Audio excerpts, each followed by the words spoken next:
everyone, welcome back to Sunny Live Show, and thank you so much guys for tuning in. Well guys, I'm back again with the Mzansi Soapie Stories, and namhlanje sikhuluma ke ngamalanga awafani. Bese ngazi guys uThembi kusekude bakithi kuba happy uphuma kule situation angene kwenye aphume kwenye angene kwenye. Well guys, besicabanga ukuthi ke besicabanga ukuthi ke uThembi noAndile like bayi couple yangempela, and uAndile uyamthanda uThembi kanti cha uAndile he's after something guys. Kukhona into ayifuna kuThembi, and I think I remember, no, it was not him, it was uboss wabo.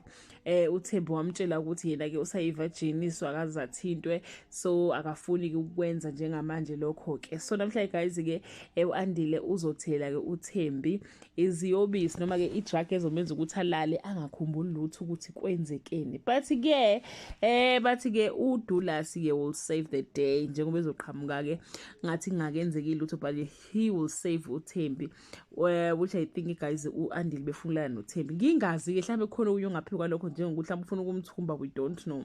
But ke guys cha impela kusho ukuthi uDulas noThembi bayikhapuli engasoze ke yahlukana. Bake into yasazi ukuthi noNodoli uxoshiwe wahlukana uDulas noThembi sebeseleke basingle bowu2, kanti ke something might happen between the two of them guys. But nje yo I was so disappointed ngoAndile bakithi esetshatha uThembi esemthatha wezambane ngamazambane ke eseyombeka ngalela afuna ukumbeka khona ukuthi hawu ngaze ngamthemba umfana, bengimthemba umfana ngithi cha uyayithanda le ntombazane bakithi safe ezandleni zakade. No.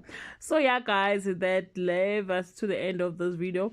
Do comment below and share your opinion ukuthi ke do you see the future phakathi ke kukaDulas kanye noThembi, noma uthi uThembi noAndile abalungise ke izinto. Bye.